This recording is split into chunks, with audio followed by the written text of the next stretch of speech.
And hello, Internet. Sorry about that. Our game was interrupted by the Internet sharks, I think.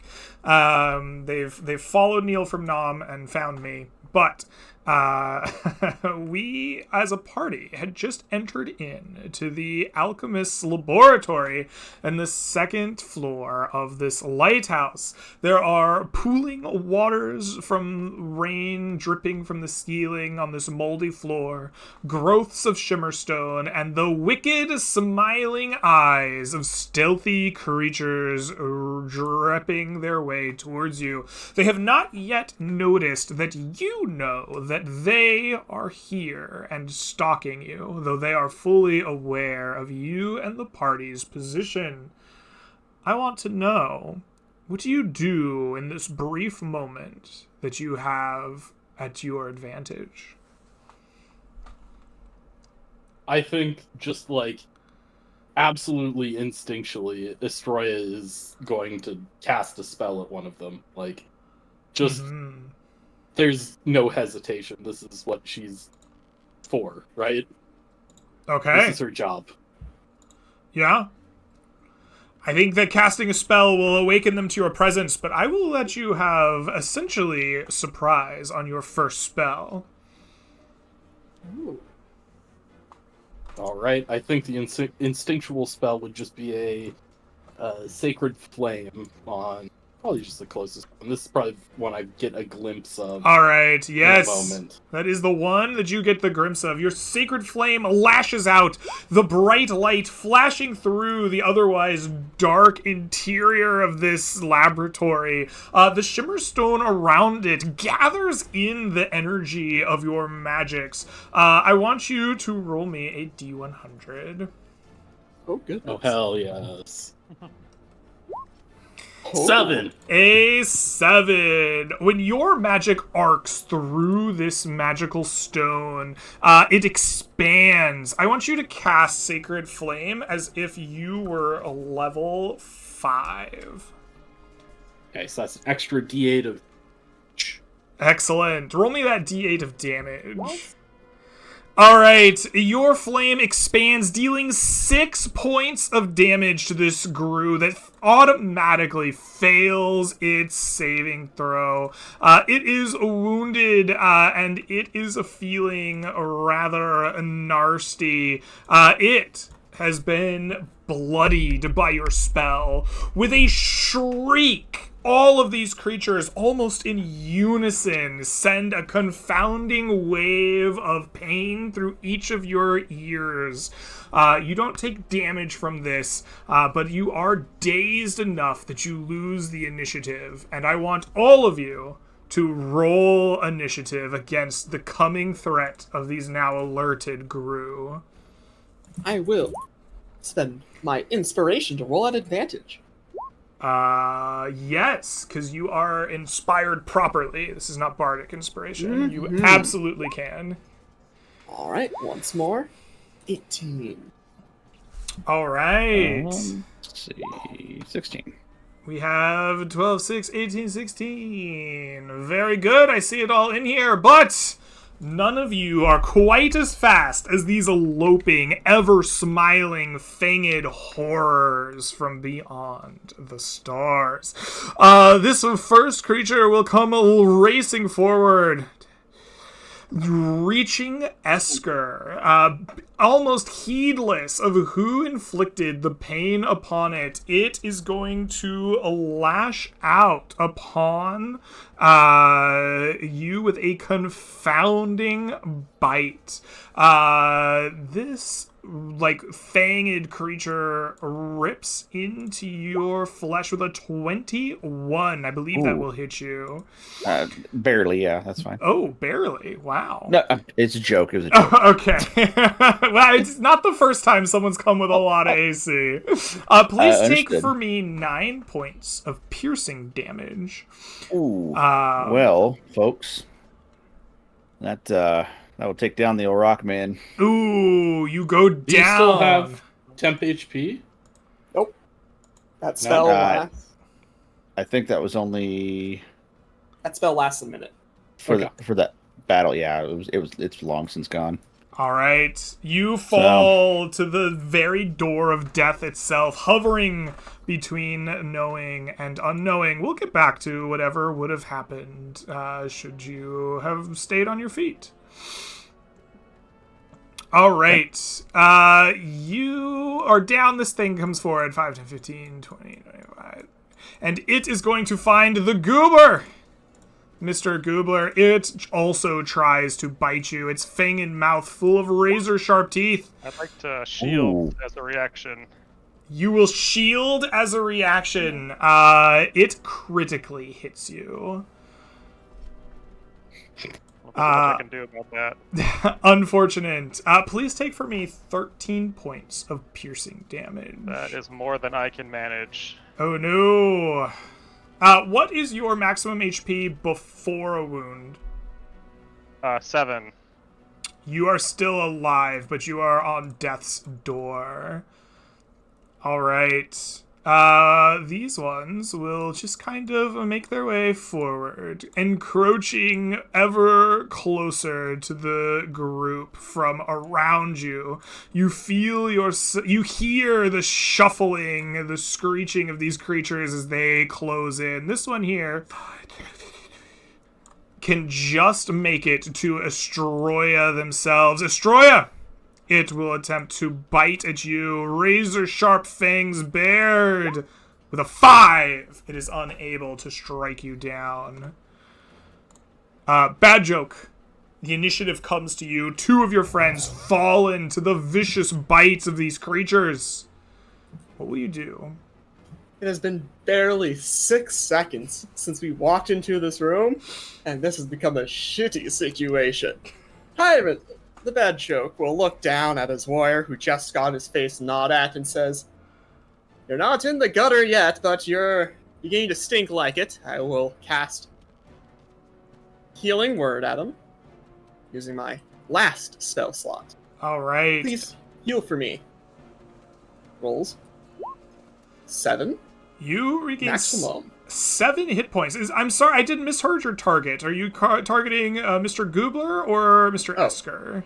Esker. Esker. Yep. All right, Esker, you awaken, eyes wide, as healing words from your shitty bard enter your ears. You will regain 7 hit points. I want you to mark that you are marked by the grave. I have a handout for that as well in the player's handouts if you would like to look. Basically, each subsequent time you are brought back up from 0 in the current day without resting it away, you will gain a level of exhaustion. But for now, you are combat fit. The gunner will pull out his short bow. It looks gnarled. It looks kind of weathered. As he will take aim at the wounded creature. Very good. And says, "Well, but I will be frank. I think we'll all end up in the gutter soon." As he will shoot his short bow at it. All right. Please give me that roll to hit. I am not proficient with short bows, so just plus 2 to hit. Okay. As he pulls back that bow. How does this work again? Critical hit, oh, and he snaps who that needs bow. training when you're a Breaking bard? it. Oh, For you decide to maximum break damage. the bow. He just whoops. Are you sure you want to Snap. break the bow on a critical? Oh, that is true. It is wounded And it is a already. Sure, I won't break it. All right. I realize I don't pull all the way back, but chances are he might next time. 9. With 9 points of damage, you slay this creature. It falls dead at the feet of Esker. A final screech emanating from its mouth. I must admit, adieu though. It's been a fun time, and unfortunately the bad joke is a coward. He will go downstairs. Ooh, okay. You spend your movement going down the stairs. You are effectively out of combat for now. Boom. For now. All right. Esker, it comes to you. A second lease on life is yours as you stare down these creatures. What will you do? Well, completely confounded about how I was dying and now I'm not, but simultaneously irritated and thankful for the bad jokes, resurrection, and departure. Mixed feelings going on there. So we're gonna go ahead and do the guy that's here. I'm gonna hit him with my spear. See what happens there. And that's 14. The 14 will surely strike this grinning creature. Your spear sinking deep into its life, bringing it to death's door, but not finishing the job. Okay. And I wanted to clarify about the wounds. If you get a wound, it's half your hit die, right? It is half your hit dice, yeah. So okay. If you're a fighter, you have a hit die that's a 10. It would have been 5. Would be 5. Correct. Okay. So I did that right. Okay, yep. Perfect. And then I'm going to go ahead and use Murtress Stone and then do Blade Ward, my last use for the day. All right. You merge with the moldy, gross stone around you. As you merge with stone, you are standing in a room full of shimmer stone. I want you to roll me a D100. Okay. 37. 37. Your Blade Ward is changed. You feel yourself merge not with stone, but with magic. You are in fact resistant to fire, lightning, and thunder damage. In addition or in substitution? This is in substitution. In substitution. Okay, perfect. Okay. Mr. Goobler, you are hovering on the very brink of death itself, fighting for your life. I would love for you to roll me a death saving throw. You have been, sir? 14. Please mark 1 success. Estroya, it comes to you. You're facing down the grinning maw of these horrid creatures. What will you do? This is not looking good, fellas. I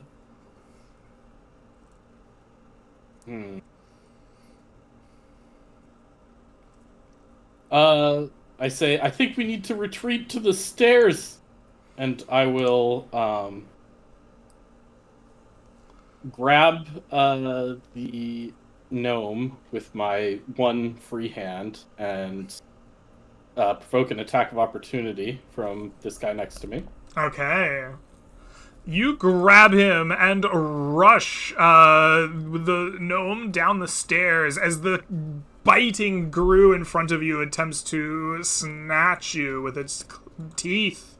It is incapable of hitting you. You move faster than it was expecting as it just goes in open air. As I hold the top of the stairs with the gnome behind me, I will cast Healing Word on the gnome. Okay, excellent. Or also a maximum roll on that.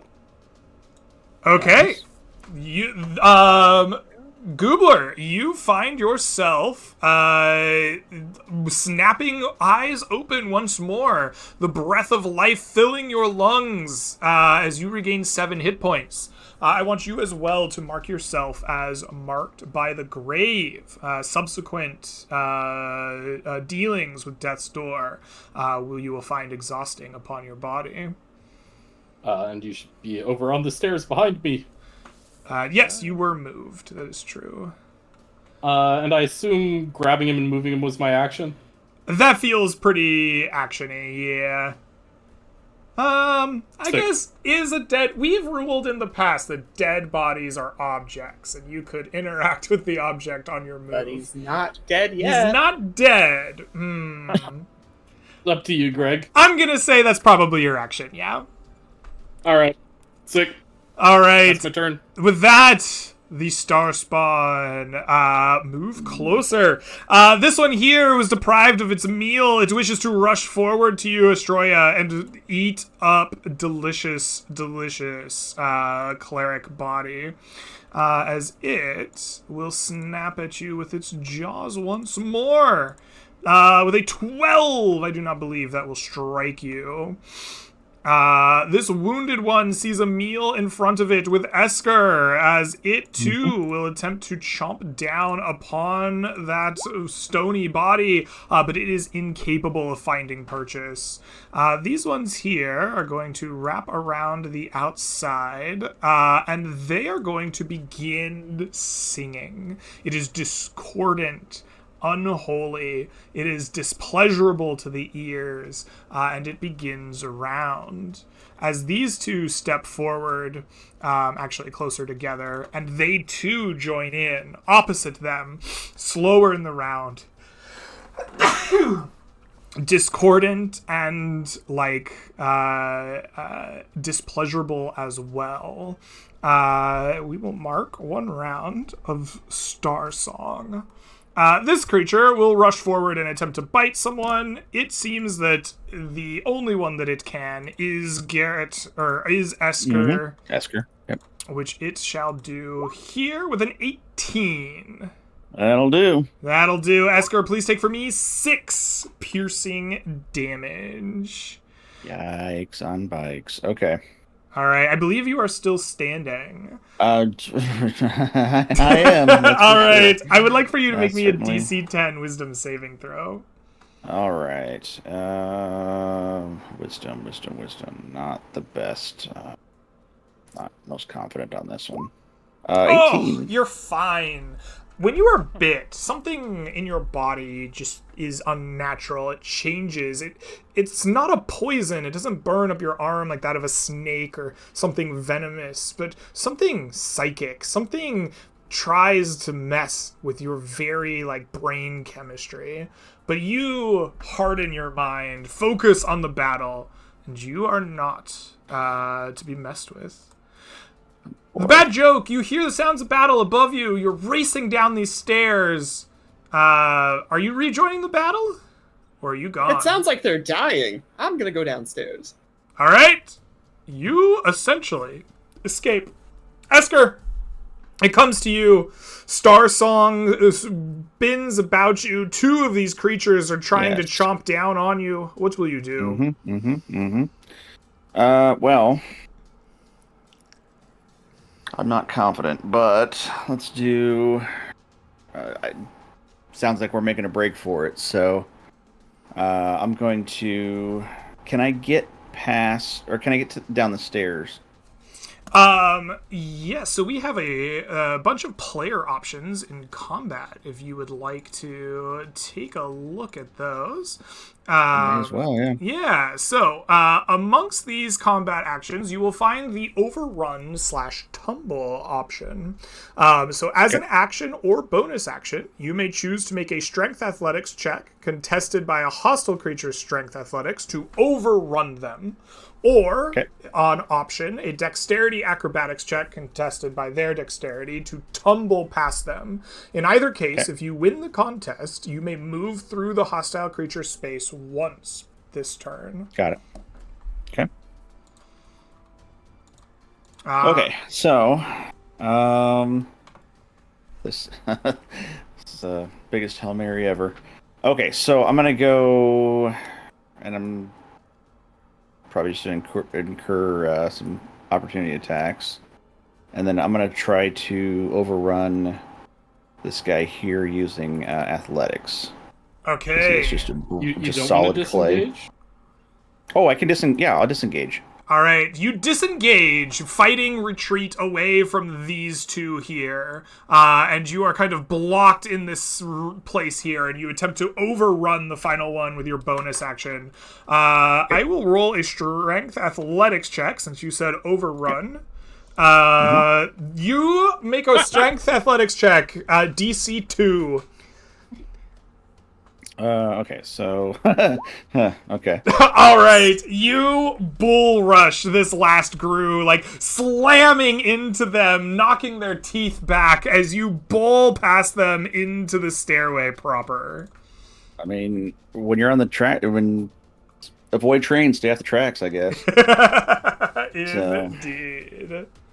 And he's just, I mean, we're retreating, so he's gonna just haul ass down the stairs. All right. The rest of whatever movement I have left. Yeah, if you're going down the stairs, you can do so. You join the bad joke down below. Mr. Goobler, you've been driven back into the stairwell and then re-given the breath of life. What do you do? All right.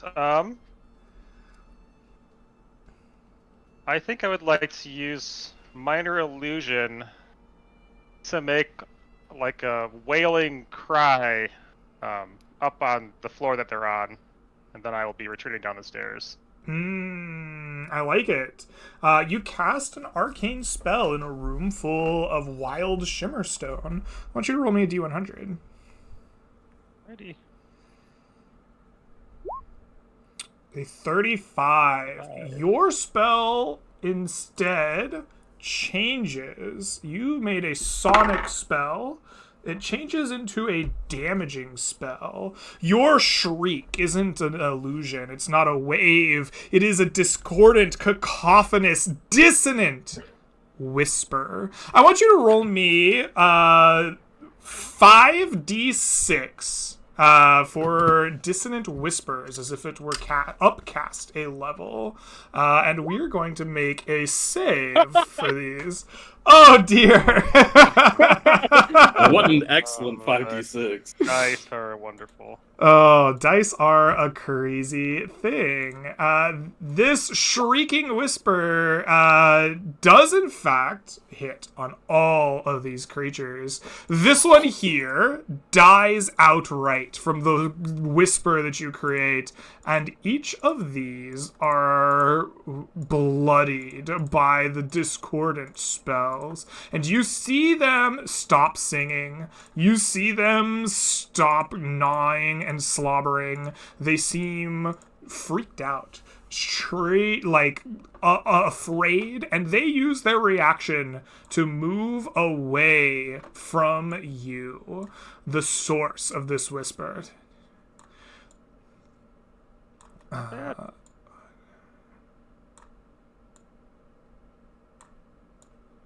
All right. Oh, and this one too. Oh wait, this one took how much damage? This one also dies.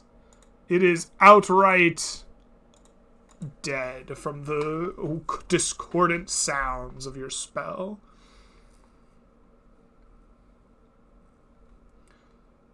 I suppose that is your turn? Yep, but then just going down the stairs. And you also retreat down the stairs. All right. Looks like I can pick up Astroya. Carry them.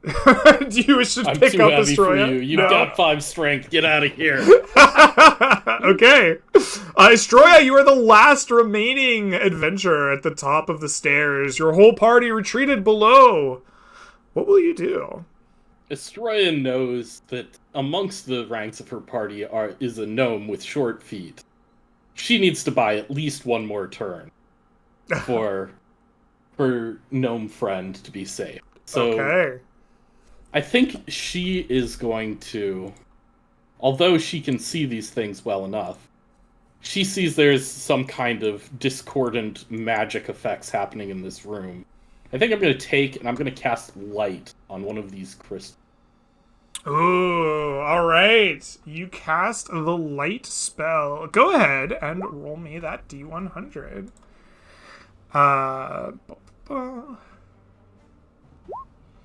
What is it? 66. Your spell is reversed.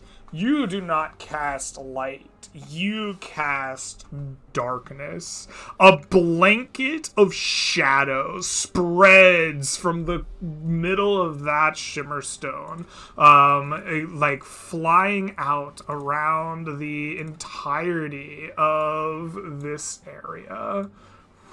And it grows beyond the size that you would have expected from a spellcaster of your power. Centered here. Boom. And I think, like, I expect a pulse in one of my eyes, but I just see a pulse in the dark eye instead of the light eye, and I'm like, huh? Nutty? That's not how that's supposed to work. And I will just take one step back onto the very top rung of stairs here as I get ready for the potential of these creatures to come. You are ready yourself for the creatures to come. All right. Let me do a quick calculus on these creatures. They do not have magical dark vision. They have regular dark vision. These guys in the darkness, they're just moving, and they're moving at random. This guy moves this... Whoop, that's the... We're going to put that on the map. There we go. This guy moves this way. This guy moves this way. This guy moves back all the way here. This guy moves forward. He gets here, and that's the end of his turn. And this guy moves this way. All right. It comes back around to you, Astroya. The rest of your friends pitter-pattering down the stairs. You hear the music of their retreat behind you. What do you do? Stroya makes a wisdom check. Okay. And is she willing to retreat from this? Yeah, she's willing to retreat from this. All she right. will follow her friends, having bought enough time for them. With that, the combat ends for now. You rush down the steps of the stairs, hearing the songs shuffle beneath your feet. But as you get to the bottom, you do not hear anything coming down after you. And you and the rest of the party find yourselves in the dark shelves of the first floor of the lighthouse once more. Seeing Yester coming down the stairs, the bad joke is standing there waiting for whoever comes on down. Ah, Esker, you've proven your worth. You've shown them your girth. Welcome back to the land of the living. Okay. I'm scowling at the bad joke right now. There is some scowling, and I think the only thing that's saving him from just a backhand is the fact that he brought me back from the dead. But he's just imposing. His imposing figure is just glaring at him I'm surprised you made for it. his cowardice retreat. I'm surprised you made it out there. It shows that my plan for us all to get out of there alive has actually went well. Actually, where is she? Is the cleric all right? She stopped screaming. A few seconds later, huffing and puffing and wincing on the legs as she comes down the stairs comes Astroya. My goodness, we all got out of there. Usually, at least half of the group dies. We've proven, or I think we've tread new ground today. How did it go? You usually kill half your party? No, half the party doesn't run when they should. But You we usually got out. kill half your party? We're all alive. That's what I think we said the same thing. At least some of us, and I'll put my hand on Astroya's thigh, are true heroes. Hey, I killed one. You were dying on the ground when that happened. It's a little foggy, but if you say so. I stand by what I said. Well, with a clear heart. But Folks, you're all I very think it rooted. is probably very nearly midnight. It's quite dark outside. We spent a long day getting here and several hours with that astrolabe. I suggest that we leave this place and make camp. Agreed. Sounds like a wise plan. All right. You take yourselves away from the lighthouse itself to go make camp. Where do you make camp? How far do you go? What is the plan other than leave the lighthouse? It think we seems tried- that the terrors of the lighthouse seem fairly well contained. I would think we would not have to stray far. Yes, and it's Right, we something we- from the We outside. can even make Nothing. camp in the lighthouse. I mean, there's I don't know nothing. that I could sleep in the lighthouse after that. They could come downstairs. Although I we don't would hear think they them could. I think that they could not. yelling. Stairs seem to repel them. Hey, Dr. Seuss. We would hear them coming down the stairs if that happened. It is a good alarm system.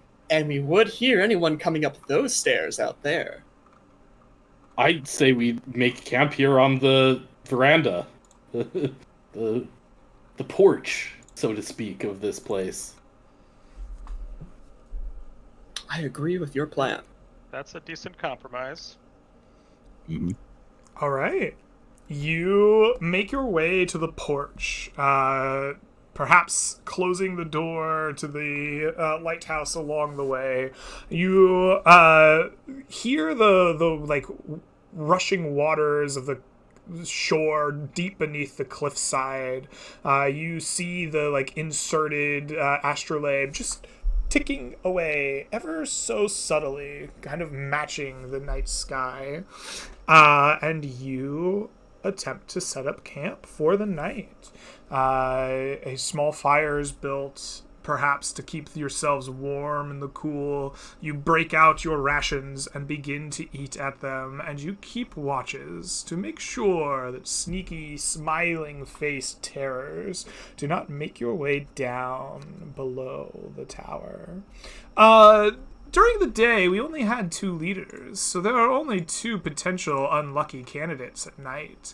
Goobler and Esker, I would like each of you to make me unmodified D20 rolls. Just like a death saving throw or something would be fine. Okay. Yes. Sure.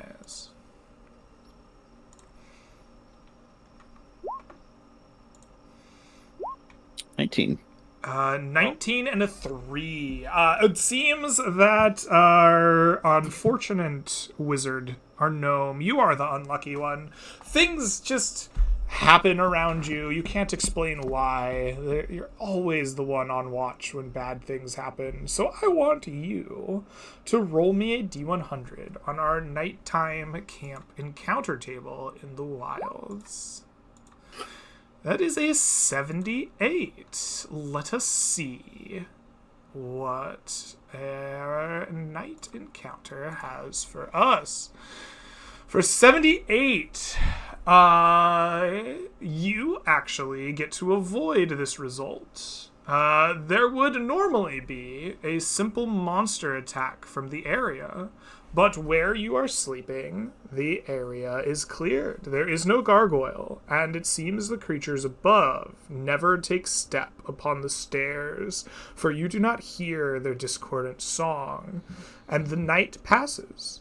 I want each of you to mark me 1 ration as you consume them here at camp. But you also get to get the benefits of a rest, a camp out in the wilds here. So, after you mark your ration, each of you will regain your spells and class features associated with a long rest in the player's handbook. You may also spend any hit dice that remain in your hit dice pool to regain HP.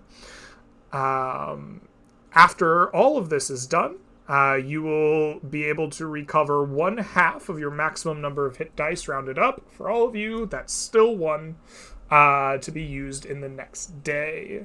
You will also receive 6 fresh exploration points for the day, should we decide to leave this silly place behind. How did it go up there when I was down there? How many were slain? You all survived quite a bit. Well, the little turkey here slew 2 more of them, I believe. 3 in total, maybe?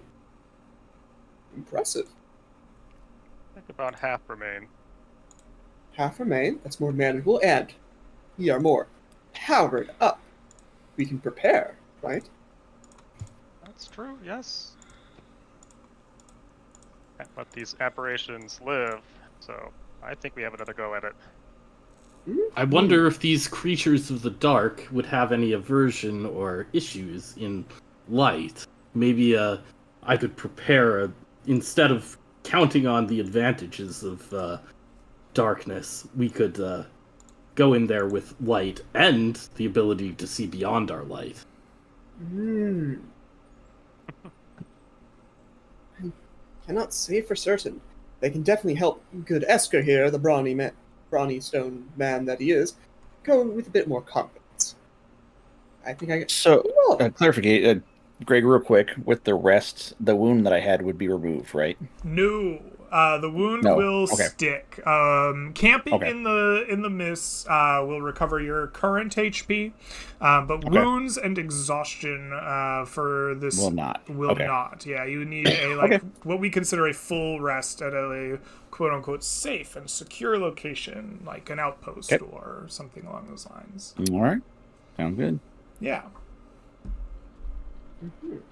And if we are tactical and maybe catch them at the top of the stairs, they can't use their numerical advantage to overwhelm us. I heard singing, but I do know a sleep or two.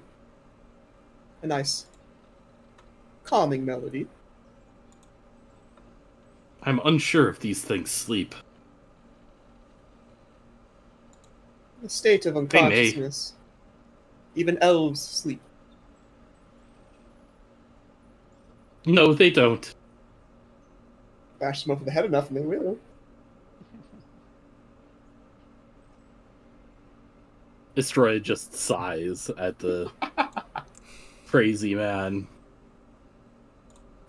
Estroya, being, once an elf herself, has found herself needing sleep lately. It's weird. Well then. I can definitely give us all words of wisdom. Any particular preparations we all want to do?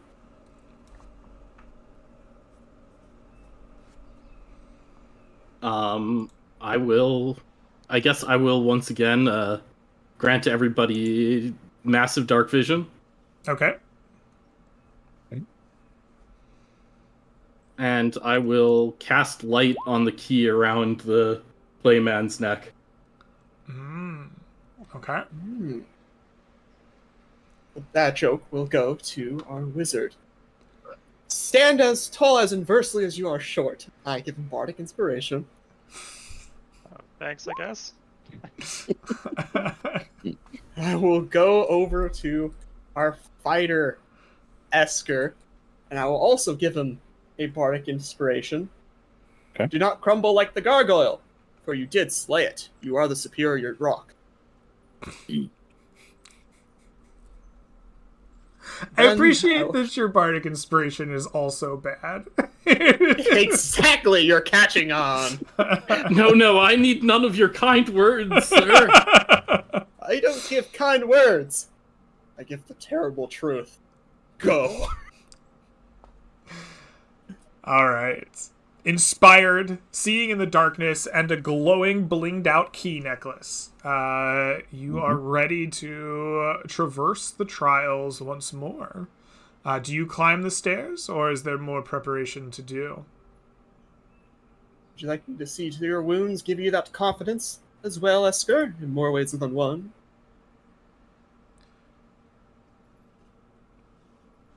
Make him the hero we need. I will also I will grant advantage on initiative to Mr. Goobler. Okay. All right. I will cast heroism on Esker, giving him 3 regenerative temporary hit points at the start of each of his turns. Very good. This would be as we're going up the stairs, yes? Yes. All right. You begin to climb the stairs once more, leaving behind the quiet cove and the empty first floor of the lighthouse. You climb the stairs, each step a discordant sound, different than the last, as the magics of this place begin to coalesce around you. You step once more into the room beyond. A glowing key revealing ever brighter the moldy floor, the watery crystalline gross, and the faces of these smiling horrific creatures. And as you do, you see that they are all surrounding these shimmerstone outcroppings just in front of your eyes. As you climb the last stair, they hardly even look to you, as they seem to be eating, consuming the raw shimmerstone itself, as they just shovel more and more of this into their mouths. I want the four of you to make me a perception check. Oh, Sure thing. 19. Oh, 14. 14. 13. Nice. 12. Oh. That is guidance, I suppose. Are you being guided? No, I don't know why that it's ticked. I might Okay. have clicked. No worries. So a 12 and a 13 is 25, and then we have 39, 49, 58. 4 ways is above a 14. That is a success. Each of you are unsurprised and in fact quite keen on identifying a creature that is dropping from the ceiling behind you, attempting to land on the stairs and get a surprise round. But as it falls from the ceiling, each of you are clearly aware of this deception, and I want all of you to roll me initiative.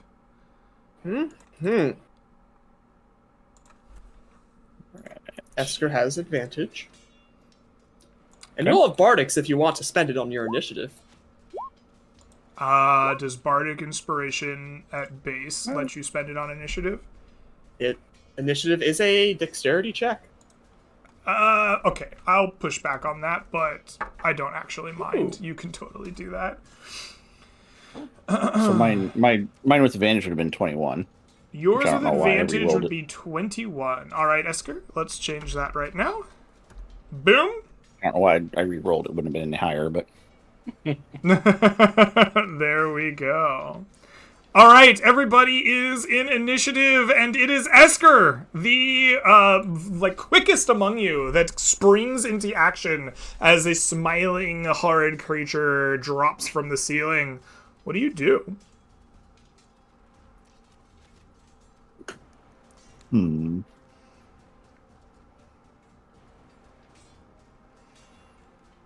What is the ruling about moving through allies? Can I just... You can move through an ally's space, but you cannot occupy the same space. Same space. Yeah. Okay. So I right. suppose if you wanted to, we're in a weird spot on the map because of the nature of curling stairs, but I assume that you can move through your ally space and end somewhere over here. Just about right in here-ish. Yeah. Okay. All right. That'll work. Excellent. All right. Show them the pointy end of my business there. Oh, not so much. Ooh, you race through your allies to get vantage point on this creature and slash at it with your spear, but it is nimble, lithe, and unwilling to be stabbed. It dodges away from your thrust. All right. Okay. That is... yeah, I think I'll end it right there. All right, Goobler, it comes to you as this thing dropped behind you, grinning madly. What do you do? Well, I'm still more preoccupied with the 4 enemies over here. I would like to cast Sleep centered around them. All right. You weave arcane energies into the area with these crystals. That is 21 points of sleep. That's pretty good. But before we resolve that, I would love for you to roll me a D100. A 42. The answer. This one is... But what's the question? Any question. All right. You feel the magics shift beneath your fingers. They change. They substitute. Instead of sleep, you cast Hold a Monster. And I will have each of them save against your spell saving throw, which is 13. It's... Where is that? It would be 8 plus your spellcasting modifier. Plus On your spells tab? Oh, on the At the spell top? splash. Okay. Yeah, it's spell save DC. 13. 13. Beautiful. We have one fail. This creature is held by your spell, restrained by it. A second one is a success. It shakes off your spell. The third one is successful as well. And the final one is successful. As you hold one of these creatures in place, completely restrained, it stops mid trying to swallow an item. The other three, though, shake off the, spell that you have casted. Alright. Alright, with that, it comes to the bad joke. What do you do? One dagger in hand, this jester will pull out the second blade from within their sleeve. Dual wielding will turn to face the creature that he noticed land behind him. And he faces it with his ally. It's getting cramped in here. It is. Once we take care of this, you should quickly run out there as I just rush forward to stab this creature. Oh, I interrupted your rhyme. I'm sorry. But with the rhyme done, you race forward to stab the creature. Go ahead and give me an attack First roll. attack. A There's a 9 will not strike Offhand. this creature. Oh! 9.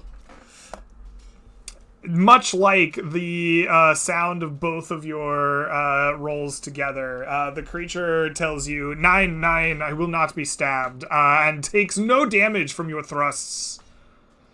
That's my turn. And with that, we shall go to Estroya. Estroya, the Gru are doing something weird, and they are not acting quite as fast as you would expect. You actually go before they do.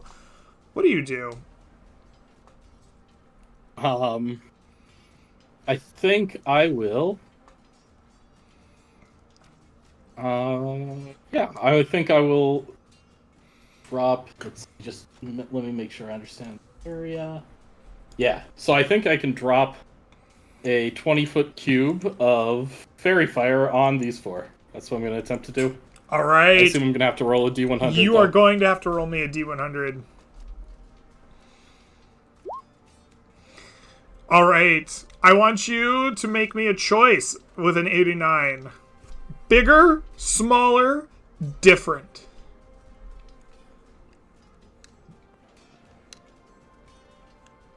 Different. All right. Your fairy fire instead becomes regular fire. I want you to roll me Burning Hands as if it were upcast to 5th level.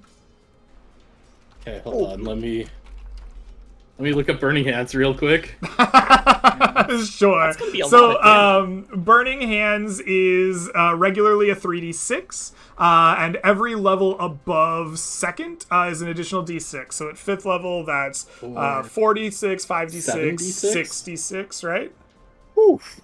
Every level above It's for first. each level above. Oh, above one, first, so, yeah, so 76, correct. So 76. Okay, Yes. that's a lot of damage.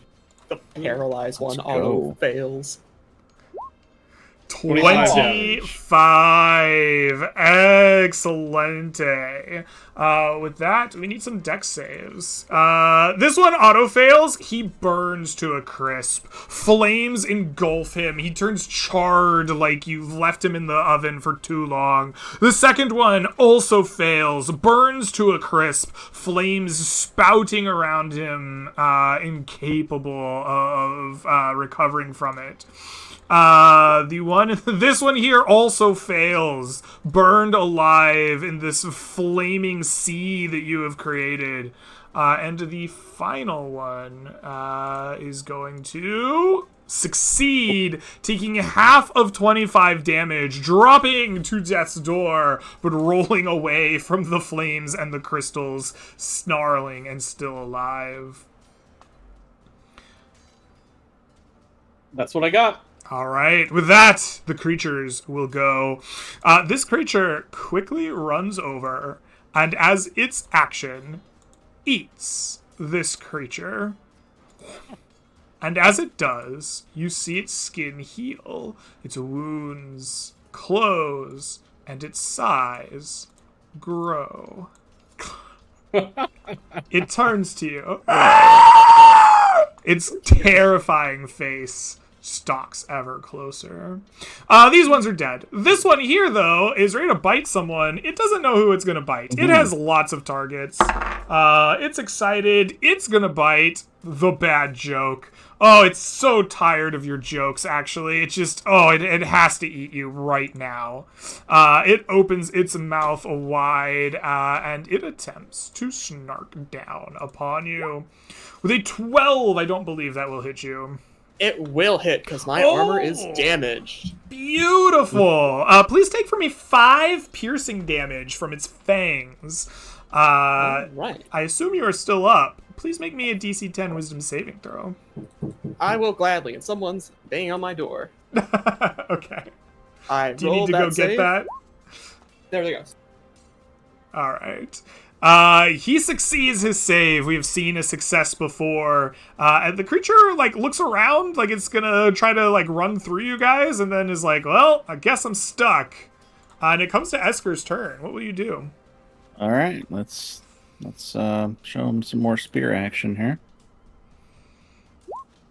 25. Oh, you critically strike him for 15 points of damage. You strike this creature true and hard, and it is brought to death's door like a spew of ichor falling upon the stairs like raindrops, causing this whole stairwell to echo like a C sharp over and over in rapid succession. Man, I really wish I had something else in the tank for offensive. I think that's it. All right. You stay there, Esker, listening to the C sharp. You are still heroic. Oh, I see. Good memory. Thank you. Mr. Goobler, it comes to you. The C-sharp ringing in your ears, a large, horrifying creature in front of you, a wounded one behind you. What do you do? Alright, I'm gonna throw out some magic missiles. I think I'm gonna put 2 into the nearest wounded one and 1 into the large one. Alright, go ahead and roll me the first 2.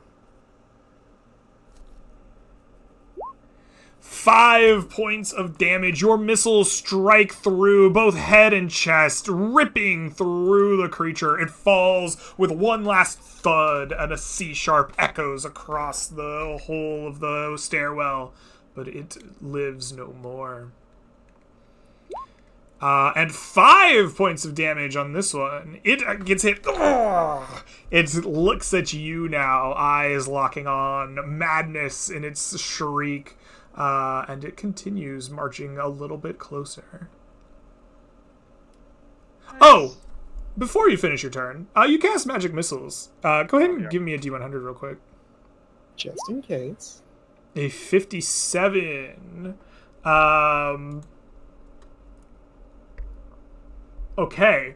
You're 57. So I'm going to make the magic missiles stand. So I'm going to say you actually roll me 3 more magic missiles, since I don't want to change what we've already narrated there, so your spell instead gets bigger.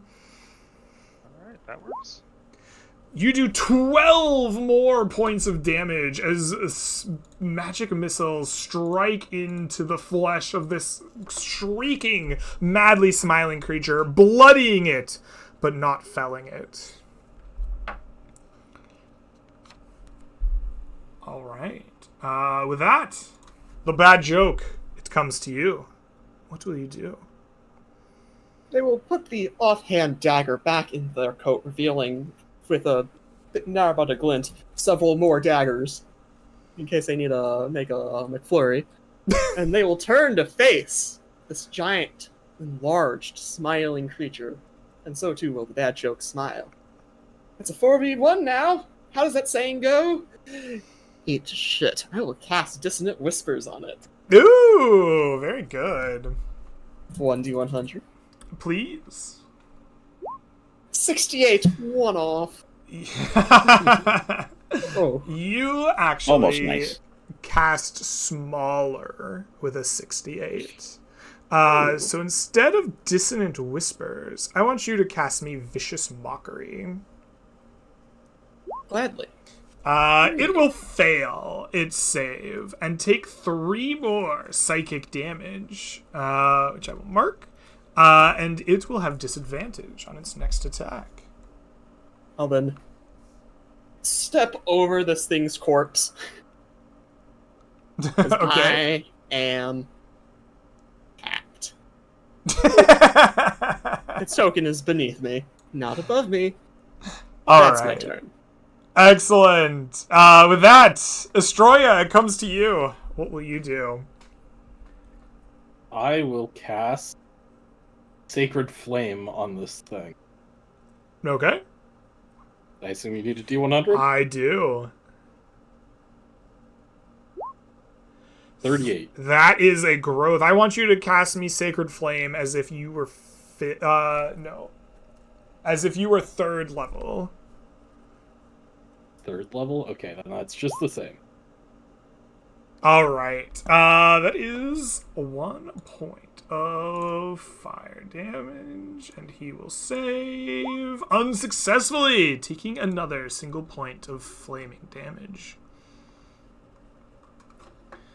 All right, with that, the group will walk forward. It crunches over broken glass, breaking stone as it does, its overly large size, and it will try to take a mighty bite out of you, Astroya, which it will do so thusly. With a 9, it fails to sink its mighty jaws into you, which is a real bummer, because that ends its turn. Esker, it comes to you. Okay. a hero. That one's looks like that one's handled. So we're gonna go right over here, and go ahead and get my spear out here. And then That 23 will definitely hit with an 11. Esker, please describe to me how you finally finish off this overly large, smiling, mad creature. So he is bearing down on Astoria and lets out this like snarling roar, and as he does so, I kind of catch him right on the side, like in the ear, and then straight in there, and just give a little tickle to his brain. A little tickle. You do just that. You tickle his brain to the point that it no longer functions as a brain. Brain soup leaks out from the wound that you made as you withdraw your spear. It falls to the ground dead, and the energy in the room drops. The sounds of battle end, and you are once more looking at this broken down laboratory. No more shadows flit about, and you have the run of the place. What do you all do? I think Go ahead. I think Astroya is searching for signs of what kind of mad experiment was being conducted here, and probably trying to destroy anything that could be used of the remains of these experiments, to be honest. Well, good news. Most everything in here is pretty destroyed. Ruined glass, shattered tables, broken instruments, like metal gears just thrown about. It seems like this place has been ramshackled repeatedly, over and over, many times over countless years. There's very little left intact at all. But as you go about searching for things to destroy, I'm sure you find some, materials and whatnot. But I'd like for you to give me an investigation check. Investigation. Not my Indeed. strong suit, but I assume multiple members of the party will be searching, so would we be aiding Estroya? Yeah, you may. Absolutely. Take advantage from your help action. A 5. your help it means nothing to me. I've just crushed everything of value by the time anybody comes to help. Man. Beautiful. You find little of interest to you. But you do come across a scroll case that you attempt to smash and break, but find that it does not. It repels your assault. But beyond this single scroll case, you find naught of arcane or heretical experiments. I swear if I could swing this axe with both hands, I could destroy this!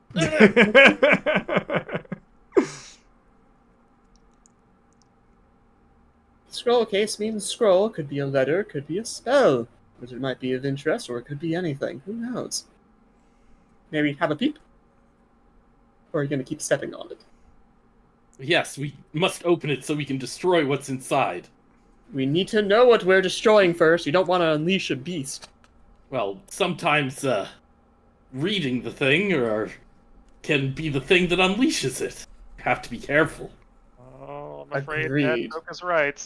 These are clues against this dastardly mystery. Yes. Weren't don't you know. the one that let out those horrible beasts last time? What are you accusing me of? You led them to our monastery, got it destroyed. I don't know that that's what happened. I think it was a stroke of bad luck, and I intend to destroy them permanently after this. Well then. Bad luck won't be the end of us yet. Okay, So- if you wish to take a look, it's better to do so under my watchful eye than, Of course. I would be more than happy to have you in my presence. I will grant myself advantage on the next initiative. You also have inspiration. All right. All right, I will uncork the top. Does any mist come out and envelop the No. party? There is no mist or arcane explosion or terrifying tentacles. It simply snaps open. You tip it upside down in your hand, and 3 pages of parchment come spilling out. Each of them written in a cramped hand that is very clearly a kind of like lost art, like a calligraphy of sorts. At first, you don't recognize what these are, but soon enough, your wizard takes a look at it and says, or at least in your HUD, you go, this is the language of magic. It is old and personalized, but these are magic scrolls. You recognize at least one of these spells to be Magic Missile, as you have it in your Wizard's Handbook, or your spell book, as it were. Old reliable. Any of these bard spells? Yes, you recognize one as a Scroll of Dissonant Whispers. I just casted this a moment ago. Penmanship is terrible. The As are the meanings of penmanship these is words. cramped and narrow, but exquisite. This is a master calligrapher. Maybe he did this in a hurry, or maybe angles were different then. But it's weird looking, but exquisite. They could have done a slightly better job. Fair enough. I'll You're hold on to just that one for jealous. now. Chelsea goes both ways, friends. I don't know what the third one is for. Could be for a cleric. You don't want to read it. I'll take a look, see what it is. I still fear there may be actually, magic hiding in these pages. I don't think this is a cleric spell, but given the fact that you are a fighter of things from beyond, you might still somehow have knowledge of this. I think that you, especially Estroya, recognize this as a scroll of the arms of Hadar. Ooh. And Destroya is just like getting ready to tear it up. This foul spell must be destroyed. Well, I'm not one to open the tears of reality myself. If you want to, that's on you. Anyone? I'll only actually do this if everybody's okay with it. I think that's reasonable. It's an evil spell. Okay. With no interjection from your party, Estroya, you rip and tear and destroy a scroll featuring the arms of Hadar. Its knowledge, for the moment, lost. Good work. I'll keep the scroll case, unless anyone wants it in particular. Wizard? Seems quite useful. Mm-hmm. A protected case such as this is valuable. You can hold on to it for now, but I suggest that when we get back to town, we should find Yes. permanent arrangements. I agree.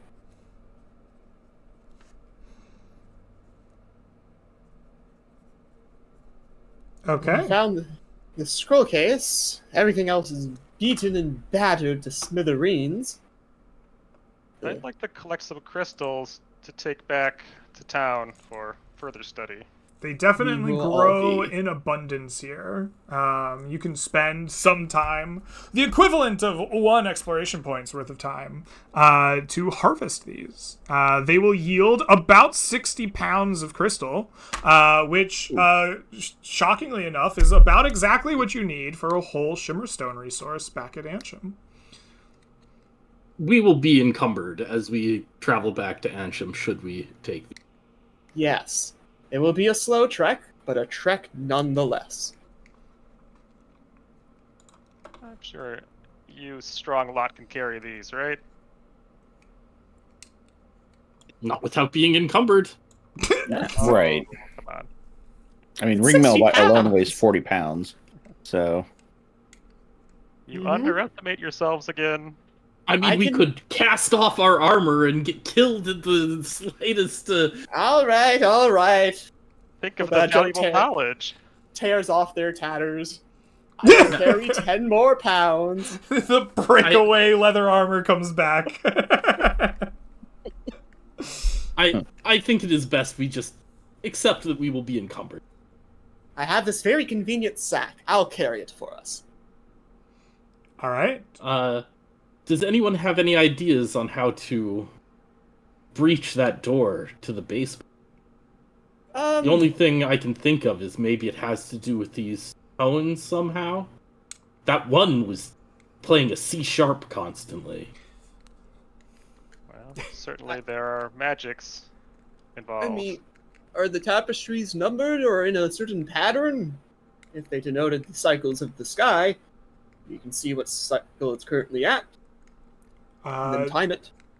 The tapestries were arranged in some kind of order, though there is no clear indication of start nor end nor like numbering. It definitely does seem to at least show a sky that changes slowly over time.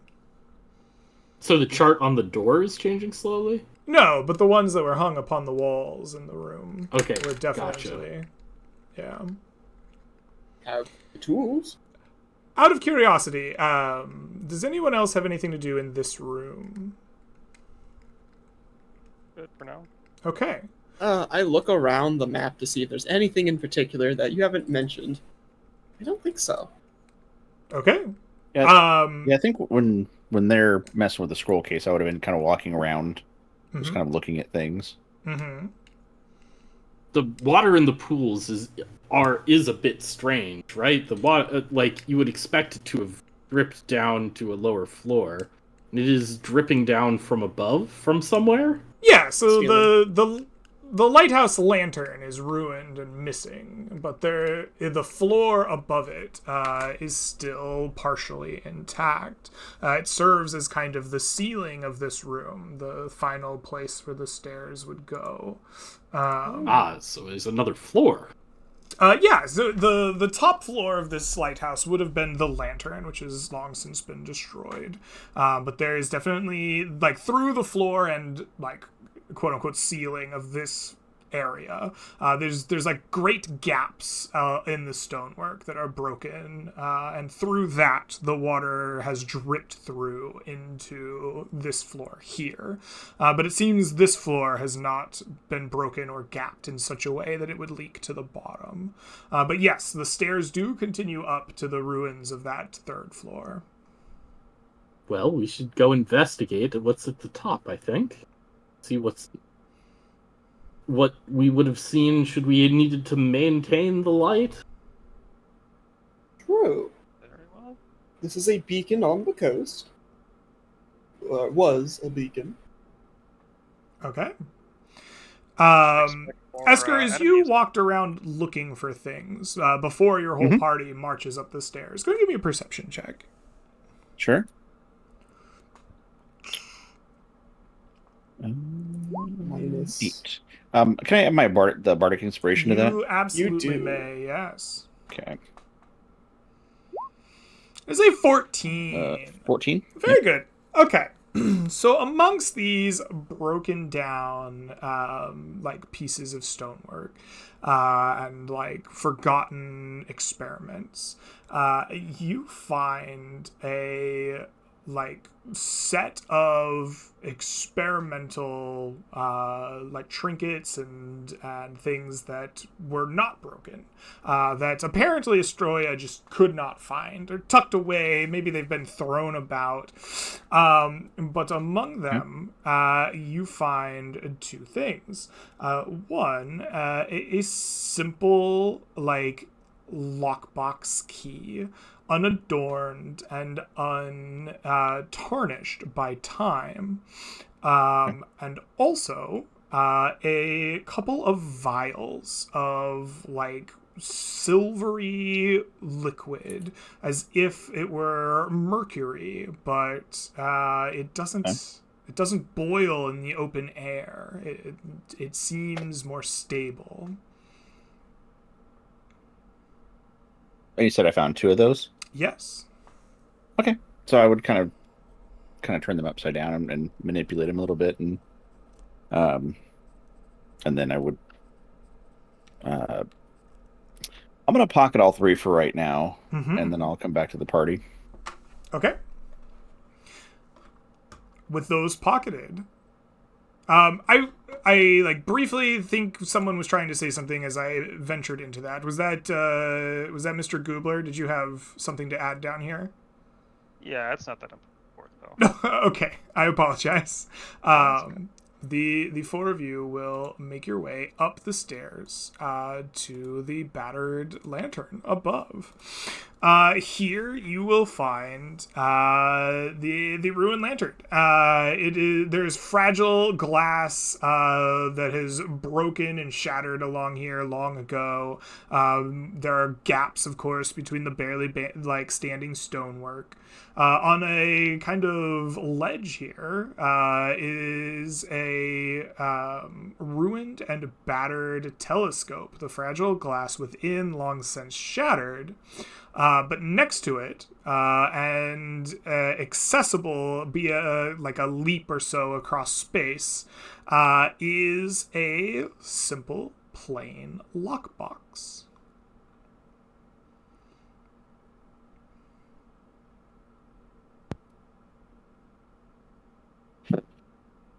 Okay.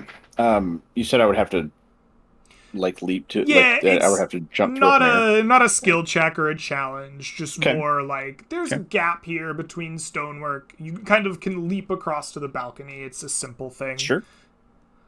Okay. I knew we should have brought a lens crafter with us. Oof. Unfortunate. I can maybe. What are you doing? He says as Esker begins for the leap. I do leap across the or leap up or I leap whatever direction Mhm. and pull myself up to the lockbox. Yeah, it is very plain. It seems less carved than shaped. You don't see a hinge or any place where it might like open, but you do see a simple keyhole. Okay.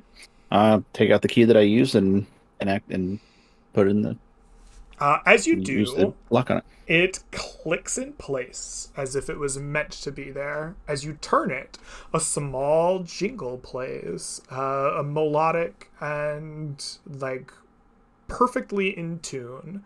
And as it does, the box doesn't spring open or slide open. The top just kind of disappears, as if it vanishes from the material plane. And inside the stone box, you see a neat assortment of ancient star charts.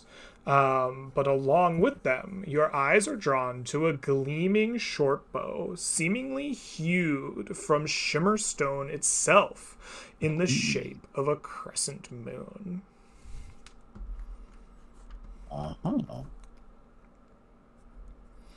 Wow, I feel like if I attacked with that, I would have a -1 to hit.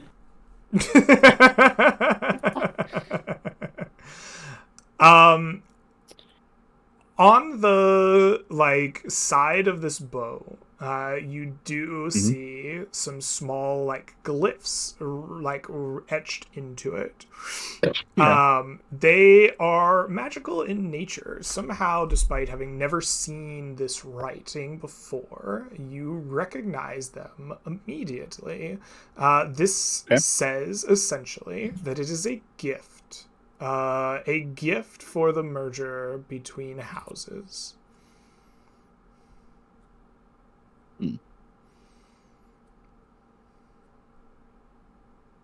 Interesting. Okay. I'll pocket that and then grab the star charts or the whatever documents are in there, and then I will rejoin the party and present them to Estroya. I found these up there. I will go over to my good friend, and I will say, Little Turkey, what do you make of these star charts? And then I will ask the DM, what do I make of them?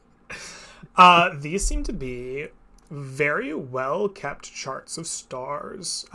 Some of them you recognize. There are constellations here from the night sky. In fact, some of them match very closely to what you inputted into the astrolabe below. But many of them are different. Many of them are constellations you do not recognize, constellations that are strange and otherworldly to you. The more you look at them, the more you feel your mind kind of shift and strain. I want you to make me an intelligence saving throw as you study these charts. Hey. You have? No, it's been more than 10 minutes. You have inspiration? I have Oh, the you're a inspiration, gnome. so, yeah. Oh, I have that too, that's true.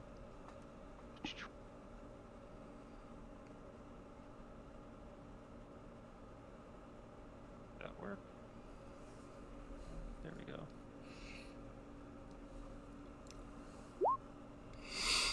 A 14. You have advantage. You're a gnome.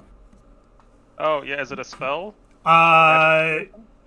This is essentially magic. I would be happy. A, you're inspired. If you would like to spend it, you could have advantage there. B, sure, you're a gnome. Let's have some spell stuff.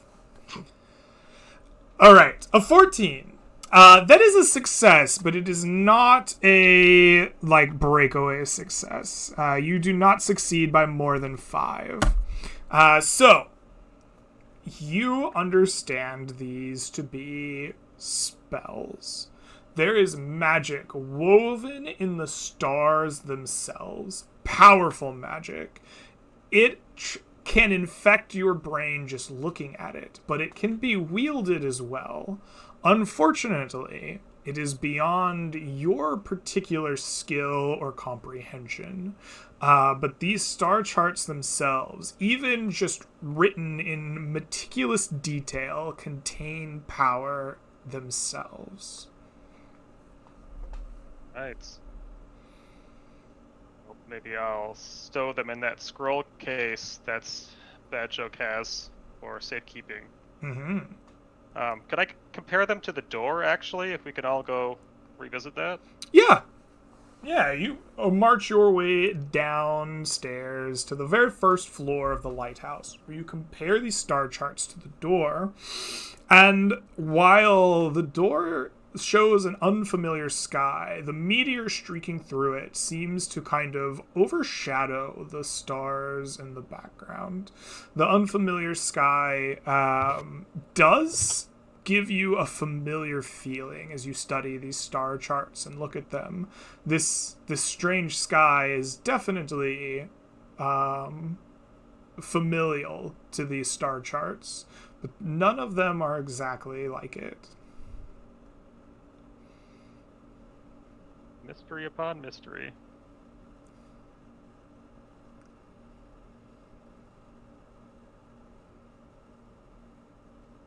Well then, what, other than the fact that it is a mystery, what did we learn? I think this is beyond my skills, I'm sorry to say. Maybe we could find an expert back in town.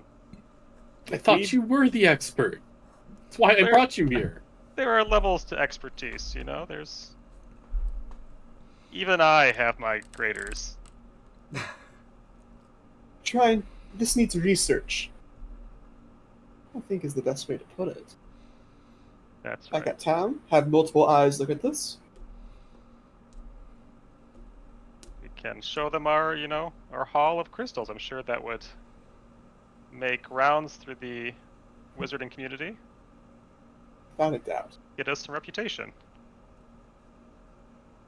More than just that, but we have to do that. And by doing that, I mean we have to get there. And by get there, I mean we have to make it back alive. And I think we're all still slightly bleeding. Real bad couldn't hurt. But it's only the start of the day. We should maybe spend a short amount of time to properly bandage ourselves. Nice words. All right. If you would like to take a short rest, we aren't essentially dungeon delving at this point. You guys have largely cleared this location. So what I'll do is I'll expend an extra exploration point here, which will bring you to 4 for the day, 1 for harvesting, 1 for resting. During the short rest, you may spend up to 1/2 of your hit dice, rounded up, to regain hit points as needed, as well as regain spells and class features associated with a short rest in the player's handbook.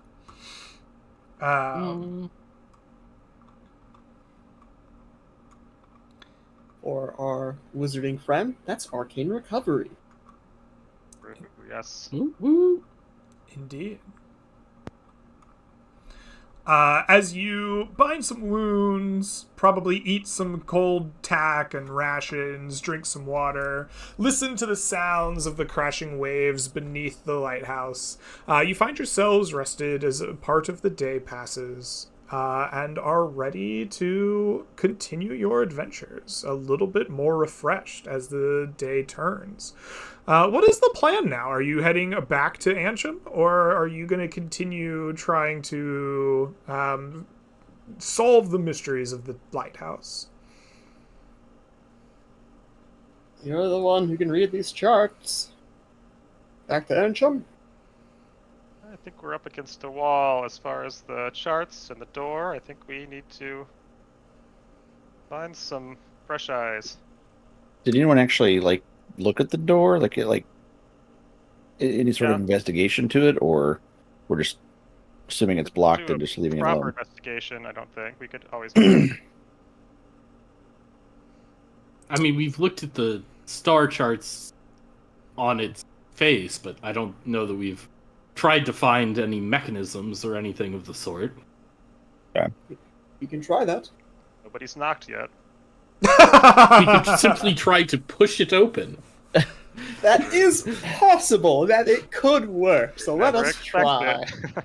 How funny would it be if you pushed it open and I was like, and it opens? Excellent roll. We'd all It be was glad never to put end to locked. that trick. You go to the black door at the first floor of the lighthouse. You attempt to knock. No one answers. You push on it, hoping that it might open, but it is firm and holds true. There is no hinge. There is no, handle upon it. There is no keyhole. This portal is sealed, and it is of black stone depicting a strange sky with a falling star rushing through it. You give many attempts, magic's strength, you attempt to unlock it various ways, but your efforts seem to all resolve in vain, the door not budging. Do you think there's a way to reset that magic box? Close it again? Be strange to make a box that could only be opened once. It has a keyhole. How can you close it with no lid? That's a great question. The lid magically disappeared. Maybe it will magically reappear if we turn the key the other way? Ah. You climb the stairs to the third floor where the magic lockbox sits, a key in its keyhole. You turn the key the other way and pull it out, and sure enough, the lid materializes as if from another plane, and the box is sealed once more. No hinge nor crease nor crevice to be found upon it. A solid box of stone. This is a So how magic big is weapon. this box? Big enough to put a short bow in. Oh yeah. I mean, Pretty big. Pretty- Yeah. I So would it's a- say like 6 feet wide, and probably a couple feet deep, 3, 4, 5 feet deep. Like it's So- it's like a, Like a locker. chest or a It's- locker. Yeah. I mean, it's probably infeasible to move it, is what you're saying. I mean, You can like carry if it. you had a lot of strength. Clayman, how strong are you? Do you think you could lift the majority of this weight? I don't think the rest of us are nearly as strong as you. Though I'd be willing to help with my one good arm. I'm sure I can lift it. I couldn't carry it. I have quite the equipment on my person. People can. I would- Hopefully. I would be more than welcome to attempt to move it. Let's put an end to this theory crafting. And I try to move the box. How heavy is it? I'm looking that up currently. According to McGinnis Furniture, a natural boy. stone chest with Stone. like smaller proportions than what we have, but not magic, so weighs about 122 pounds. So I'm gonna call this box 120 pounds because screw trailing singles. Agreed. So we could probably slowly carry this. We can figure this out. You could probably What put is- your crystals in it. That's in Oh, the yeah. sack. Fair. Only we had a cart or something. We'll already be traveling slow with the gems. Well, I'm not suggesting we bring this thing back to town with us. I'm suggesting we bring it to the door and play the tune and see if anything happens. That's all. Oh, that's Very well. clever. I'm sure I could probably carry that. Yeah, that far. we'll help. I'll help you. You lug this sucker down the stairs. You have to like jump over a little gap with it. It's really awkward. It takes some time. You might Pivot? lose. You might lose Pivot? like a fingernail or something in the Pivot? process. But you get it down there. You insert the key. You play the jingle. This is a really clever idea, and if I had been a better DM, I would have prepared a reward or something for you for doing that. But it is not the answer to this particular riddle. And you are disappointed, perhaps, as the box opens once more, the stone apparating away, but the black door in front of you yields not at all. I wonder what this merger of houses was. Maybe one was worshippers of the sky and the other of great musicians. Possibly. There's magic Piece in of the song, puzzle. after all. Of the lands before us, in particular. Do any of you happen to know of musical staffing? Maybe there's some connection between these star charts and actual musical notes. I may not be a historian, but I am a fan of music. What All are the odds, Greg? right. I want you to make me a performance intelligence check to read Nice. the magic star charts in song. This will just be a +2. I'm just going to be rolling it manually. Okay. Is giving an inspiration a thing that you allow? I'm sorry. Run that by me. Some of our allies still have inspiration. Oh yeah. Passing inspiration, I think, is a rule in the player's handbook. I'm totally okay with that. I think I'd like to see this idea work, so I'll mark off my inspiration to Okay. give our bard a better chance of reading this Nice. music. All right. Drop lowest one +2. A 15. Okay. This is a success, but this is not a breakaway success. You do not succeed by more than 5. You recognize, in fact, there is magic in these stars, and in fact, you can access it. It plays with your mind, much the way it did your gnomish friend, Mr. Goobler. But unfortunately for you, it is beyond your skill level at the moment. You cannot harness the magic within these charts, nor can you find a connection to that of the door. Well, there's like a song to it, but I am out of tune, not it. Mm-hmm. Can't do much right now, I'm sorry. Get your head in shape! Listen, a lot has happened before I came to Ansham. Don't want to go into it. It's an oval right now. Have you tried like a pyramid? What? Maybe a block. Your like head you in have. shape. Oh, I like the bad joke try and like pushes the broken tassels and like the one bell that does work into like a cone and then it just flops back down. I'm sorry. I'm all flaccid up there. This is a nice try. All right. I'm clean out of ideas, I think. I think Me you're as well. close. Close. Yes, similar. I'm a musician and you're a magician. I think there is some unity in between the two, but none of us can figure it out. Maybe another time. Hmm? I'd like to make a diagram of the door stars to Sure. take back home with my You've parchment. like studied weird star charts like very successfully the entire time you've been here. You find that the door sketches and like whatever you're sketching it on like very easily. You feel like your hand like draws this like in such a practiced motion. It almost feels like it's not yours. You have an almost exact replica of the door in like your spell book or a loose piece of paper, like whatever you're sketching this on. Oh, wow. Natural.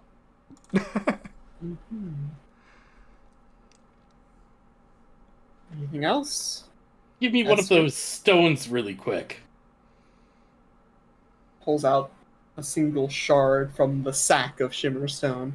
Yes.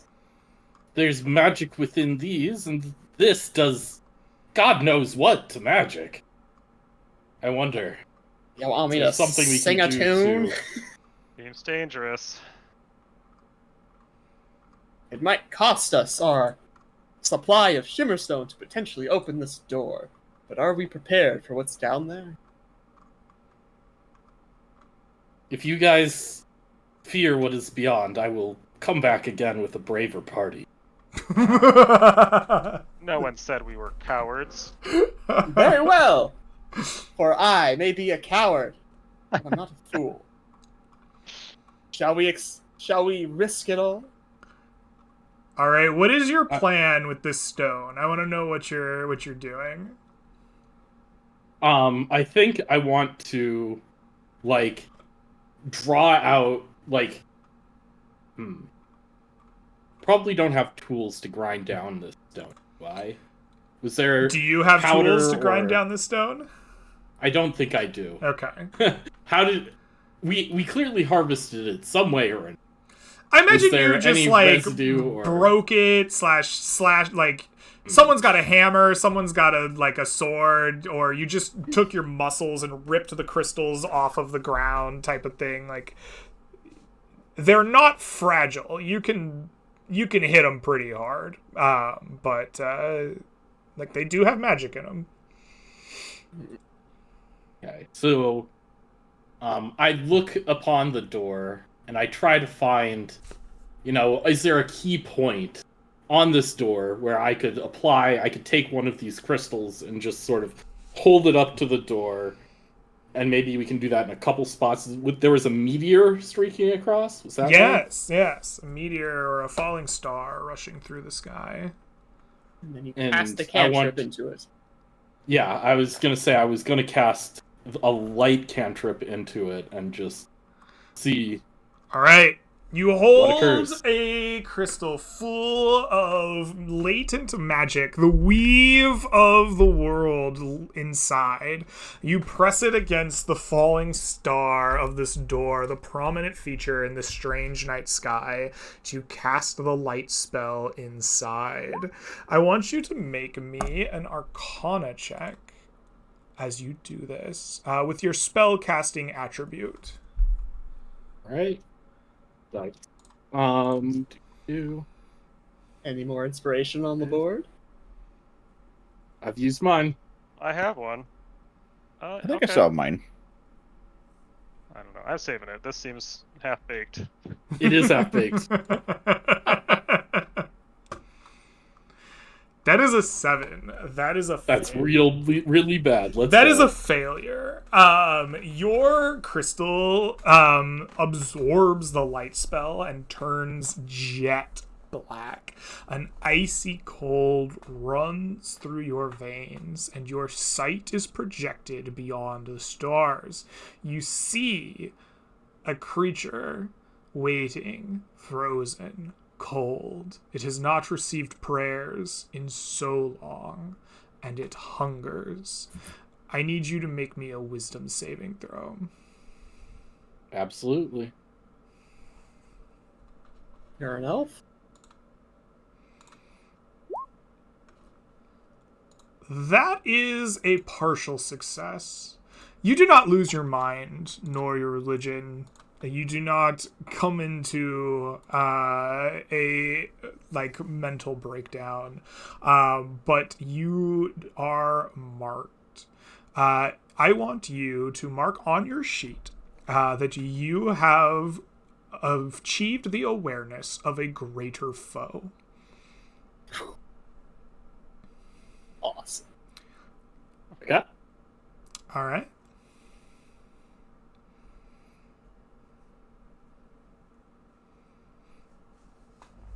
Knock knock. Anyone home? Once There's- again, knocking upon the door receives no response. I do that There's to the something skull, out there. No. to the Not- helmet of Estroya. Okay. Not there beyond the door, but there beyond the stars. It's waiting, it's coming. It should not be disturbed. Maybe we should best leave this door alone. I'm tapped out. What happened to your bravery? You did not see what I saw in my glimpse. These stars have sway over you, and I felt it myself. They're dangerous things. Mm-hmm. Quick, what's your opinion of the night sky? There's only one star I respect, and that is the sun. Ooh. The night sky is beautiful, and and the veil that it casts protects us from what lies beyond. Good. Good answer. And a whisper just like runs through your brain as you say that last line, and it must be torn down. Do you want a peanut? Puts it in your hand. I'd take one.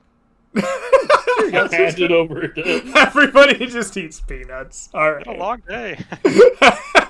Fair. Let us make our way back to Ensham as carefully as possible. Agreed. All right. You decide to pack up and you leave behind the lighthouse and begin to make your way through the grasslands, the kind of cobbled stone path that led you here, back upon the path that you, quote unquote, rode in on. Let me bring us back to the map proper. So that we may see where you are going. All right, let me zoom in here for our viewers at home. All right, you are in this text here. You must move at least twice, I suppose, since that's how we got here, to make it back to the city and the safety of its walls therein. Who amongst you shall lead the travel this day? You have 4 exploration points left this day. I could lead. All right. Excellent. You're starting in this hex. Are you moving through this hex to the next, or are you taking some other travel action? Yeah, I think I'm happy to just travel All towards right. the city. Excellent. So you lead the way through flowing grasslands, back into the, I suppose, the same hex from which you traveled here before. Are you moving cautiously? I think we are, because we're a bit laden with all of our loot, so we're being extra cautious. So you are both cautious and encumbered. This will cost you 3 exploration points, leaving you a single remaining. The work is slow. You're slogging by with heavy packs full of shimmerstone, heavy mines full of strange knowledge. The grasses that were so, easily moved through before seem overgrown and tiresome underfoot, and as you push through, attempting not to be found, roll me a d100 on our encounter checks, and let us see if you are discovered along the way. -10. -10 is a -8, which once again wraps back around to 96. No. So you find yourselves unmolested. It is long. It is slow work under the weight of what you have found and brought back.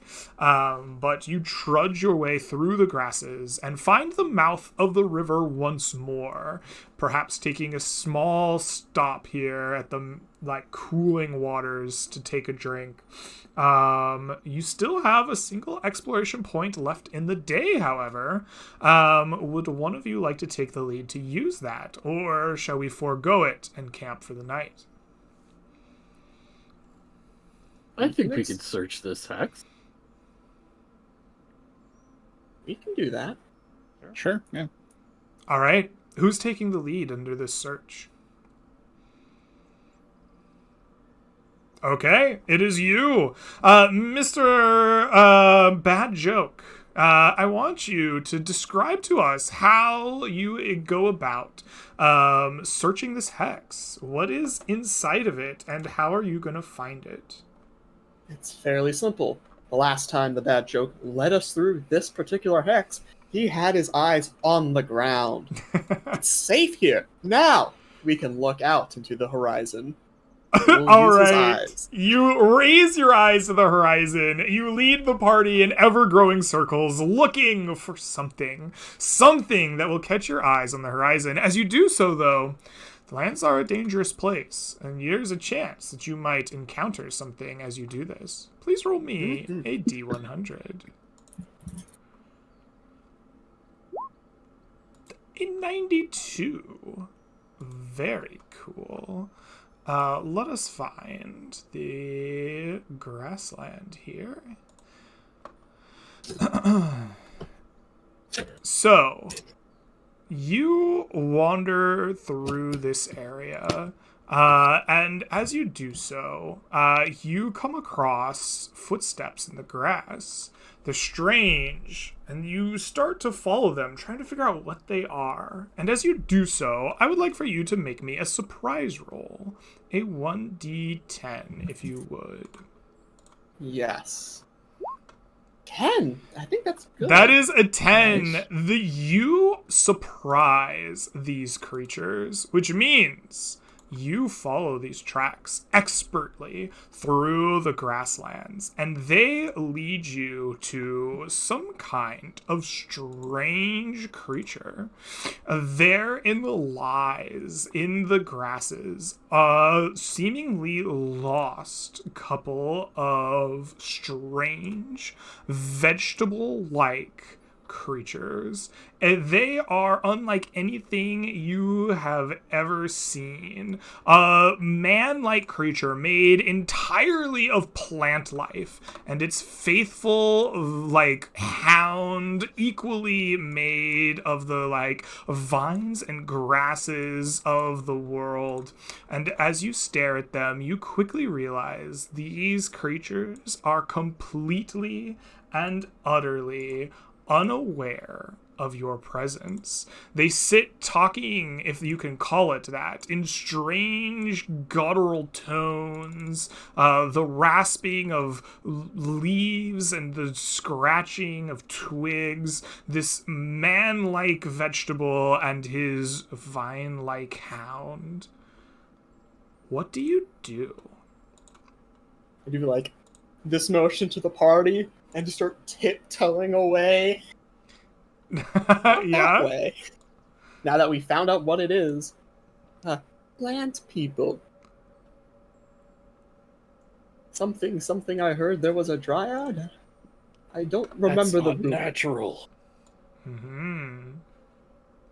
So it sounds like you're attempting to flee. Does the party follow, leaving these behind?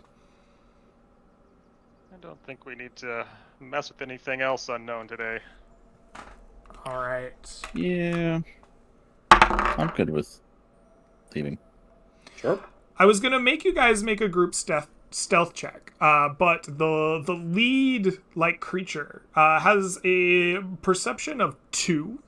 And I don't think it's possible for you to fail this. So rather than rolling checks to escape this situation, you simply slip away back into the grasslands, leaving I don't them... know. I have a -3 at disadvantage. I'm sure your party will help you out. You slip away into the grasslands, leaving these lost creatures behind. Who knows what they're after, or where they might have come from, or what is going on. But you simply dip. All right. That means that your searching goes on uninterrupted, Mr. Bad Joke. As you continue your search, I want you to make me a perception check. Your DC is 12. It's +2. We like flipping coins around here. Excellent. Heads I win, tails you lose. heads. You are successful. You do, in fact, make a discovery in this hex. Let us see what you discover here in the strange lands that you are searching at the mouth of this river. In this particular hex, you will find...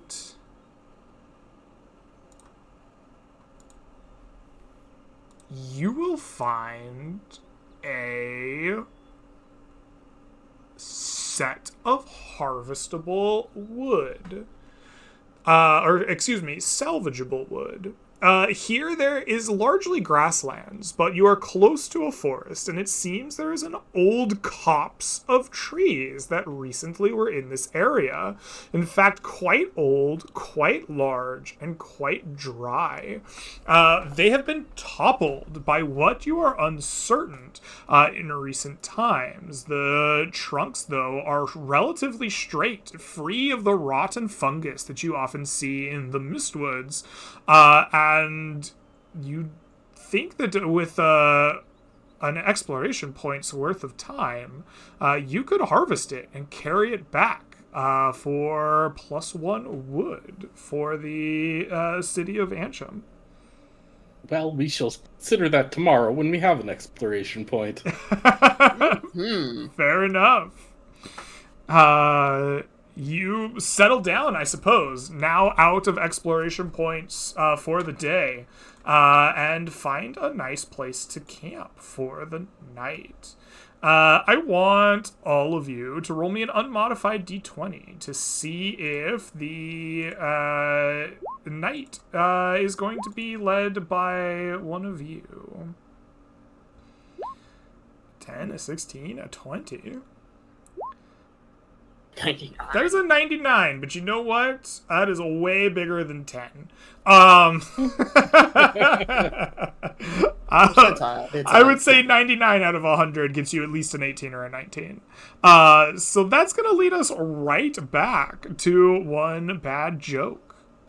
Things go bump in the night around you, and this one is no different. As the party camps, tells their stories and theories about the night sky, eats at their, their resources, their rations, drinks of their water skins, tends to their wounds, I want you to roll me a d100 and see what may happen in the night. 72. Ooh, a 72. Let us look at our encounter table here. I want you to tell me what it is you are doing in the camp that leads you to maybe have a chance to come across monsters that go bump in the night. That joke has a wide assortment of daggers, some of them for throwing. And therefore, every time he walks around camp, he just grabs one, throws it some distance into the dark. He vaguely will remember where it is. And if he hears a sound, he knows something there. But if it's quiet, he'll throw a second dagger, look for a sound, and if not, he'll go over and pick up both daggers. It's in this process where you are going to pick up some daggers. You hear no sounds, but you are wandering away from your camp, and you spot a strange beast. It is, in fact, the very hound that you saw before. But in fact, there are two of them, skulking through the grasslands, towards where you threw your knife, but probably to the west, away from you. And as you spot them, you realize they are coming in like a crouched position, as if hunting. You've seen beasts hunt this way before, and you realize they're not coming for you, coming for where your party is, where they came from. What do you do as you notice these two beasts? In a hushed tone, art of war, deception, he pulls out his bow.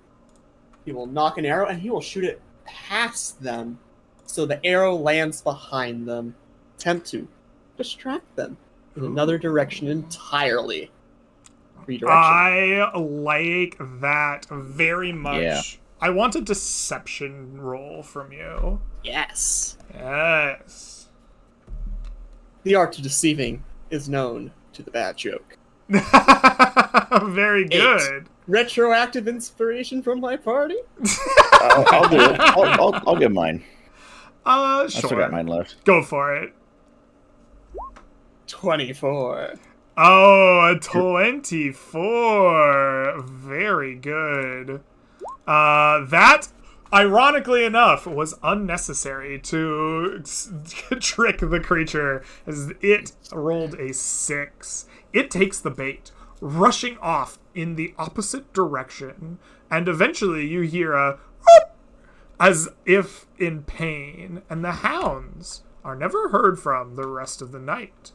As you have avoided this encounter altogether. Tiptoeing back to the party, hushed down low to the ground, crawling up to the campfire. The bad joke will shove his face to like whatever active conversation is happening. Mm-hmm. So there were beasts, but I managed to have them go to other beasts. We're fine. Slowly crawls in reverse. I barely opened my eye up to listen. You guys, perhaps with heightened awareness, spend the rest of the night, but you sleep it through with no further complications. I want each of you to mark down 1 ration as you consume it during the night. You eat your drink, you rest your weary eyes, and you awake the next day. When you do so, you may spend any number of hit dice that remain in your pool to recover HP, as well as regain any spells and class features associated with a long rest. At the beginning of the morning's adventure, you will recover 6 exploration points, and you will recover 1/2 of your hit dice rounded up to be used in this next day of adventure. Who's a fan of some morning wood? All right. I'm sure You're if we stuck are with me. already encumbered, that 60 more pounds will do little. We will stay encumbered. I am alone in carrying all this shimmer stone. And I can carry the wood. Perfect. Great job. Keep it up. All right. We will spend an exploration point on the morning while you guys spend time harvesting wood. It is 60 pounds. You're already encumbered. I assume nobody is going to be like so encumbered they cannot move with just 60 more pounds. And you prep yourselves to make your way back to Antrim. You are close. You could probably make it this day, but you must cross this river that is in front of you. Who is going to take the lead after the morning wood is dealt with? Sure, I can do it. All right, Estroya. I assume that you are moving through this hex. Yes, we will move through the hex carefully, spending 4 entire movement points. All right. We will spend 4 entire movement points through the hex, over the river, to grandmother's house we go. You duck down between the grasses, following the cliff sides, fording the river, trying to keep yourself out of harm's way as you make your way to Antrim. As you do, please roll me a D100 on our encounter table here. We're rolling hot now. You are ruling We're on hot. fire. That is an 85. Okay. I want you to roll me 1, 2, 3, 4, 5, 6. I want you to roll me 1d6. How That about is 6? a 6. 1, 2, 3, 4, 5, 6. You find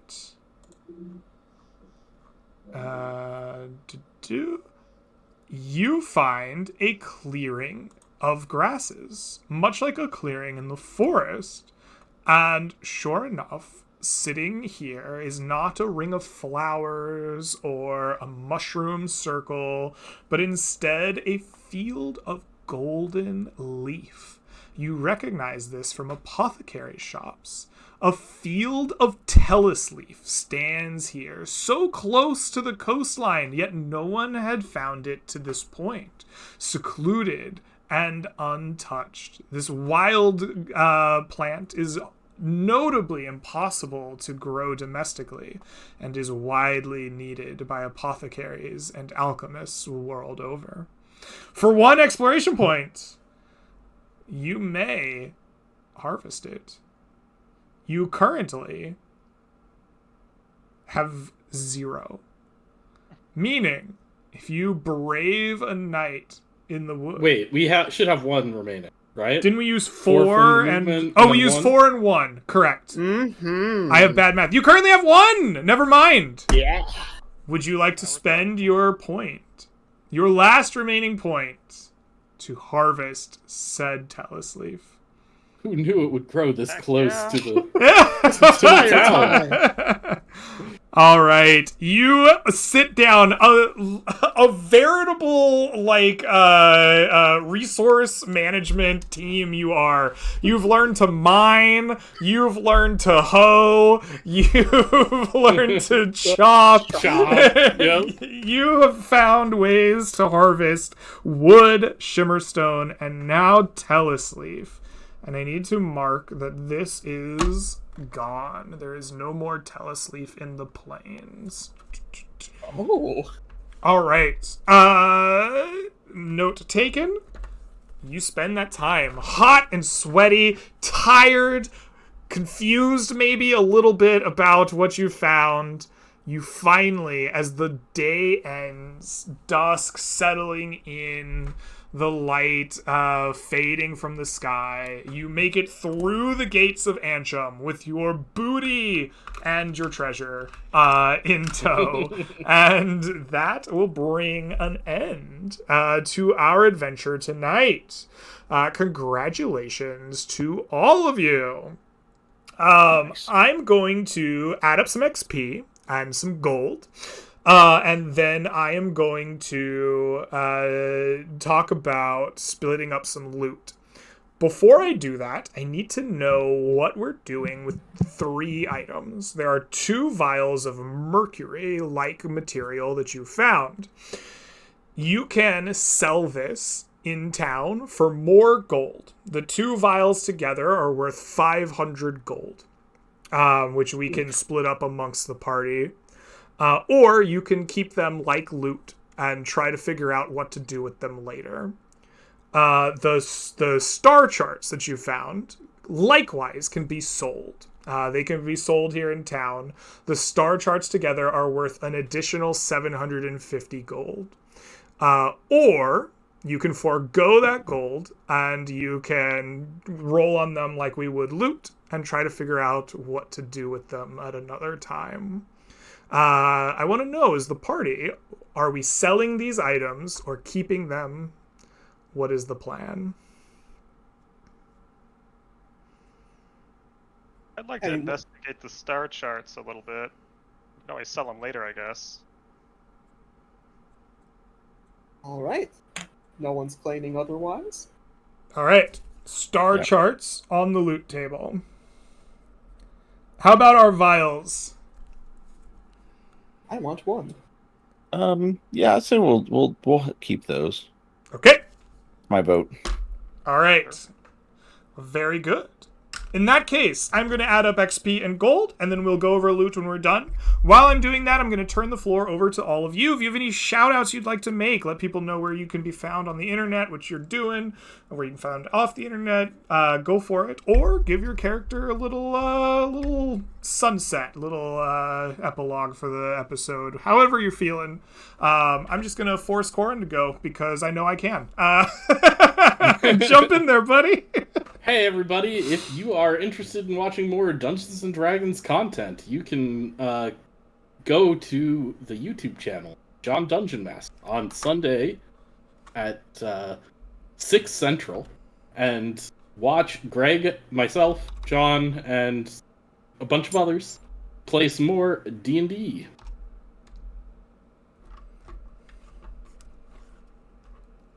Excellent. Mr. Underground, what do you got going on?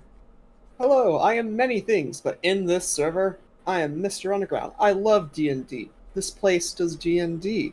I get to hang out with such cool people. So you can find me next time in Land Beyond the Mist playing D&D, telling bad jokes along the way. And I will make sure that this whole campaign is one terrible joke. For me, in particular. We'll see you next time you come to the surface, Mr. Underground. You mean the circus? Got a bit spicy. Garrett, you got anything? Not really. I did Fair. want to. It was a little clincher when I retreated down the stairs. I had 1 hit point left. Woo! So it was Not Hairy- even little close hairy is there what for a I'm while. hearing. what's that? Not even close is what I'm hearing. Yeah, whatever. It's fine. I could have taken another 3 more rounds. It's fine. Mm-hmm. Excellent. Wimpy Ranger, you got any shout-outs? Any, like, character things you want to do? Not especially. Hope All to right. Be back and finish the story. Awesome. Glad to have returning players. Makes my life better. Well, that is good.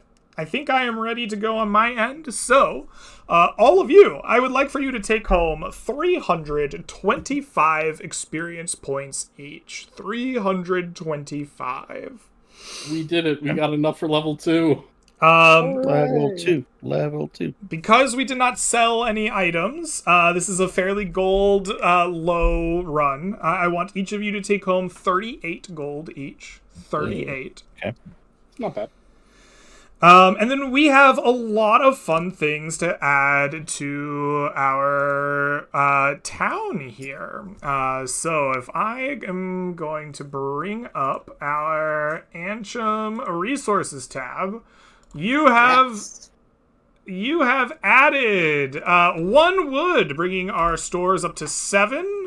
You have added 1 Shimmerstone, bringing our stores up to 1, and 1 Tellus Leaf, bringing our stores up to 2. That is now available in Ansham for future players and downtime activities. I will mark these off here. And now we have some items. We have a destroyed scroll, so I will mark that off right away. But let's start talking who might like some loot. We have a scroll of magic missile that is up for grabs. Would anyone like a scroll of magic missile? I mean, yeah. Sure. Anybody can use scrolls, right? Any class can use scrolls in this campaign, yeah. Oh. Okay. Would that interest you now, Garrett? No. I'm No? I want my short bow. Okay. Understood. Respectable. It sounds to me like, Corin, your scrolled magic missile is uncontested. Go ahead and mark that on your character sheet. Sick. I have a scroll of dissonant whispers up for grabs. Would anyone like that? I would gladly be bequeathed this Okay. fine parchment. Sounds like I hear no other claimants. Go ahead and mark a scroll of dissonant whispers upon your character sheet. We have a scroll case. I have marked the scroll case as a scroll case of indestructibility. What that essentially means is anything that fits inside the scroll case that you put in there cannot be damaged while it is in there. It also means you essentially have an immovable rod. It does not have the magic of fixing itself in place. It is not an immovable rod in that context, but scroll case is indestructible, so, you know, it has a lot of the same functionality. Would anyone be interested in a scroll case of indestructibility? Yes. Other people should probably roll on this. It's really cool. That's very cool. Rolling it. Okay. Sounds like we have at least a 2-person roll off. Let's have Wimpy and Corin. Go ahead and give me D100s. Highest, we'll take it.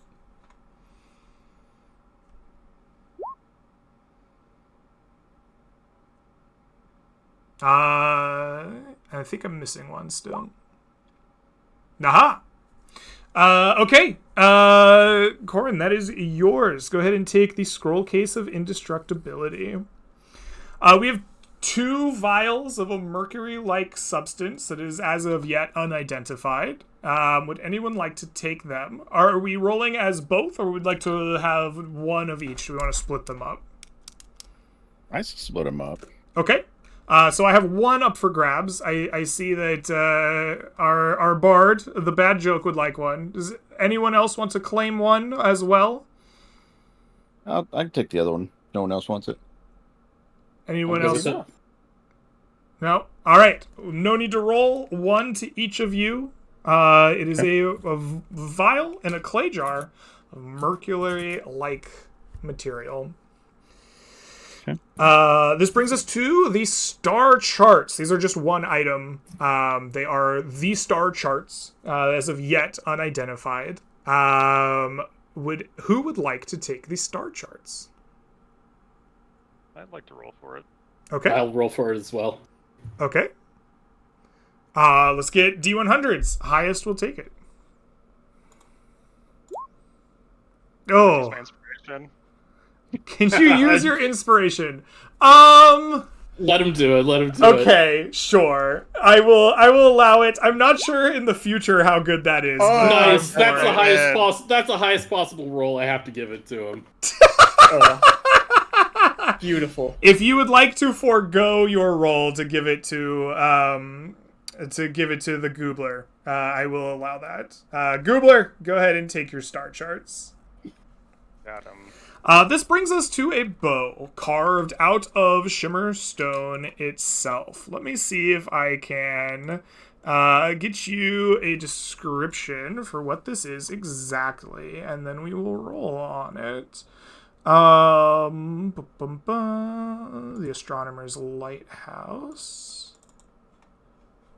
is not loading for me. This is good.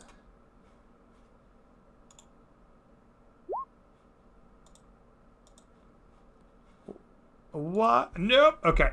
Roll20's crashed for me now. This is quality content. I'm just leaving you in suspense. Here we go. Okay, so the lunar bow.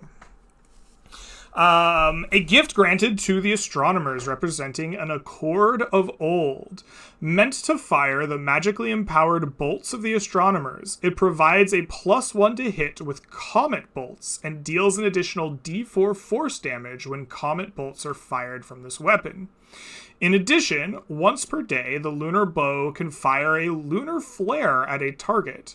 You will make a ranged attack at +1 to hit. On a hit, the target suffers 2d8 cold damage and has disadvantage on its next attack.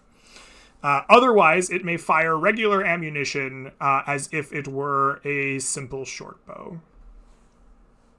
So it needs the special ammunition to have all those properties? Or just the first part? Just the part about when it fires comet bolts. It gains a +1 to hit. And deals an additional D4 damage on top of them. You didn't actually find these, even though you could have, but they exist. Spoilers. Okay. The in addition part, the once per day lunar flare, is an inherent property of the bow. Yeah. Got it. Okay. Yeah. I know Esker is interested in this item. Absolutely. Would any of you be interested in claiming it as well? Seeing a lot of silence. Just so I can snap its string. Ooh. You can't see me, but have my hand over my heart right now. Oh. All right, a beautiful Esker, this looks like it is yours, uncontested. Nice. Please take the lunar bow. I will actually just copy paste what I have read to you in the chat log of the Roll20. So if you need to Perfect. paste it, it is there.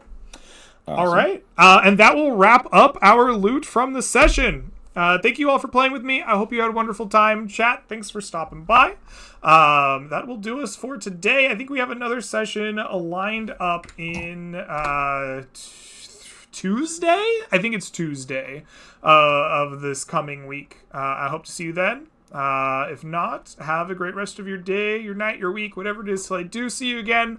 And I will catch you all next time. Peace, everybody. Peace. Thanks.